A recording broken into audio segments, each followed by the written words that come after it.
कभी कभी जिंदगी हमें इतना थका देती है कि हम सिर्फ सांस लेते रहते हैं लेकिन जीना भूल जाते हैं। ये कहानी है रमेश की। रमेश एक छोटे से गांव में पैदा हुआ था। मिट्टी के घर, कच्ची सड़कें और सपने जो आसमान से भी बड़े थे। बचपन में जब भी कोई पूछता, बड़े होकर क्या बनोगे, रमेश मुस्कुराकर कहता, कुछ बड़ा जो मेरे माँ बाप को गर्व महसूस करा दे। लेकिन सपनों और हकीकत के बीच अक्सर जिंदगी आ जाती है। पिताजी बीमार रहने लगे, घर की जिम्मेदारियां बढ़ गईं और पढ़ाई अधूरी छोड़कर रमेश शहर चला आया। शहर जहां हजारों लोग साथ होते हैं लेकिन फिर भी आदमी अकेला होता है। उसे एक छोटी सी प्राइवेट कंपनी में नौकरी मिल गई। सैलरी कम थी, काम ज्यादा था और सपने धीरे धीरे दबते जा रहे थे। रोज सुबह 6 बजे उठना, भीड़ से भरी बस, ऑफिस की मशीन जैसी जिंदगी और रात को थकान के साथ एक ही सवाल, क्या मैं इसी के लिए बना हूँ? वो सवाल रोज आता और रोज बिना जवाब के सो जाता। एक दिन काम से लौटते वक्त बारिश हो रही थी। लोग भाग रहे थे, कोई किसी को नहीं देख रहा था। तभी रमेश की नजर फुटपाथ के कोने पर बैठे एक बुजुर्ग आदमी पर पड़ी। फटे हुए कपड़े, सामने एक पुरानी डायरी और हाथ में पेन। बारिश भी उन्हें नहीं रोक पा रही थी। रमेश रुक गया, पहली बार किसी अनजान के लिए। उसने पूछा, बाबा, आप यहाँ इस उम्र में क्या लिख रहे हो? बुजुर्ग ने सर उठाया, आंखों में अजीब सी चमक थी। बोले, बेटा, मैं अपनी जिंदगी लिख रहा हूँ ताकि मरने से पहले अपना बोझ हल्का कर सकूं। रमेश थोड़ा हैरान हुआ, इसका क्या फायदा? अब कौन पढ़ेगा? बुजुर्ग मुस्कुराए और बोले, सपने अगर पूरे ना हो तो जिंदगी आधी रह जाती है बेटा। फिर धीरे से कहा, मैं लिखना चाहता था लेकिन जिम्मेदारियों के नाम पर खुद को हमेशा टालता रहा। आज लिख रहा हूँ ताकि खुद को माफ कर सकूं। वो घर आया लेकिन उस रात नींद नहीं आई। उसके सपने उसके सामने खड़े थे, वही पुराने भूले हुए सपने।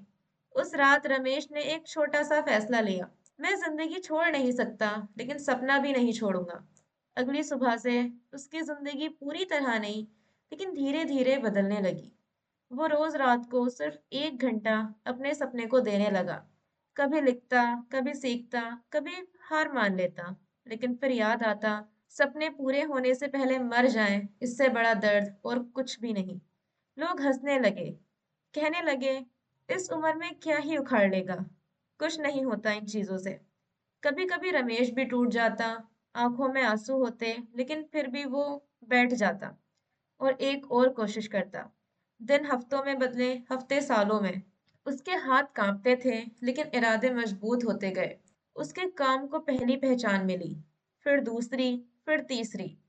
जो रमेश कभी बस में खोया रहता था, आज लोग उसकी बात सुनते थे। वो अमीर नहीं बना लेकिन खुद से जीत गया। और एक शाम वो उसी फुटपाथ पर वापस आया। बुजुर्ग वहां नहीं थे, सिर्फ एक डायरी थी जिसमें लिखा था, अगर तुम ये पढ़ रहे हो तो शायद तुमने अपना सपना चुन लिया है, बस रुकना मत। रमेश की आंखों में आंसू थे लेकिन चेहरे पर सुकून। जिंदगी हमसे ये नहीं पूछती कि हमने कितना कमाया, वो सिर्फ इतना पूछती है कि तुमने अपना सपना जिया। रोज का एक छोटा कदम कल की पूरी जिंदगी बदल सकता है। जब सपना पहचान बन जाता है, सपना पूरा हो जाए तो जिंदगी आसान हो जाती है, ये एक झूठ है। रमेश ने जब पहली बार अपने काम की तारीफ सुनी, उसे लगा शायद अब सब ठीक हो जाएगा। लेकिन असल इम्तिहान उस दिन शुरू हुआ, जब लोगों ने उसे पहचान देनी शुरू करी।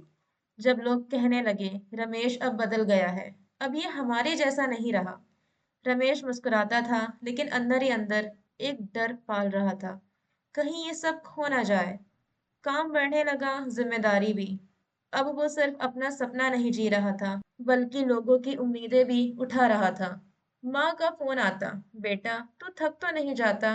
पिताजी चुप रहते लेकिन उनकी खामोशी में गर्व छुपा था। और इसी बीच एक दिन रमेश से एक गलती हो गई, एक छोटी सी लापरवाही, एक गलत फैसला, और जो बना था वो सब हिल गया। लोग जिन्होंने कल तक ताली बजाई थी, आज सवाल पूछ रहे थे, यही था इसका सपना, बस इतना ही? रमेश रात भर सो नहीं पाया। वही पुराना सवाल लौट आया, क्या मैं इसी के लायक हूँ?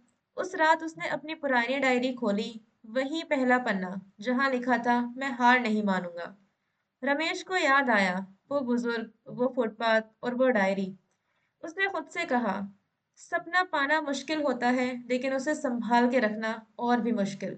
अगली सुबह रमेश ने भागना नहीं चुना, बल्कि उसने सच को माना, गलती स्वीकार की और फिर से शुरू किया। जीरो से नहीं, लेकिन हिम्मत से। दिन फिर कठिन हुए। नींद कम, काम ज्यादा। कुछ लोग साथ छोड़ गए, कुछ नए जुड़ गए।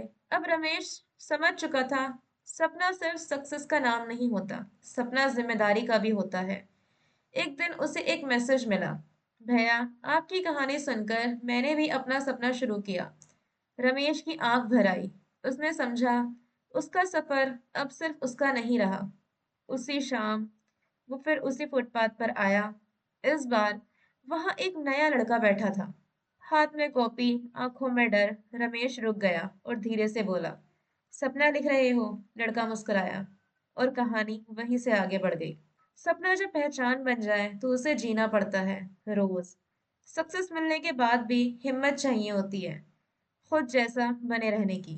कुछ लोग सपना पूरा करते हैं और कुछ लोग सपनों के जरिए दूसरों की जिंदगी बदल देते हैं। रमेश अब पहले जैसा नहीं रहा था। नाम था, पहचान थी, इज्जत थी, लेकिन सबसे बड़ी बात, अब लोग उसकी कहानी नहीं, उसकी बात सुनते थे।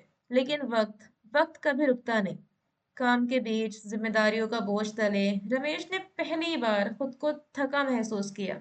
सिर्फ शरीर से नहीं, दिल से।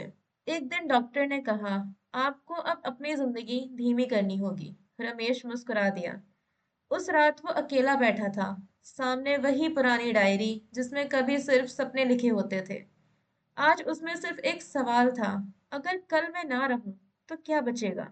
उसने सोचा, घर, पैसा, नाम सब धीरे धीरे मिट जाता है, लेकिन कहानियां कहानियां रह जाती हैं। अगली सुबह रमेश ने एक फैसला लिया। वो सब सिखाने लगा जो उसने जिंदगी से सीखा था। फ्री सेशंस, छोटी बातें, सच्चे लफ्ज। वो लोग जो खुद को कम समझते थे, आज खुद पर भरोसा करना सीख रहे थे। रमेश उन्हें सपने नहीं देता था, वो उन्हें हिम्मत देता था। सालों बाद उस शहर के उसी कोने में एक छोटा सा लाइब्रेरी और लर्निंग स्पेस खुला। नाम था, एक छोटा सा सपना। दीवार पर लिखा था, यहाँ सिर्फ सक्सेस नहीं, हौसला बांधा जाता है। एक शाम एक बच्चा आया और पूछा, अंकल, ये रमेश कौन था? वहां बैठी एक औरत बोली, वो एक आम आदमी था, जिसने खुद से हारने को मना कर दिया था।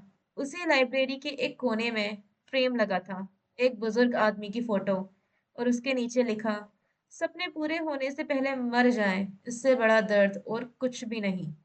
और उसके पास रमेश की फोटो।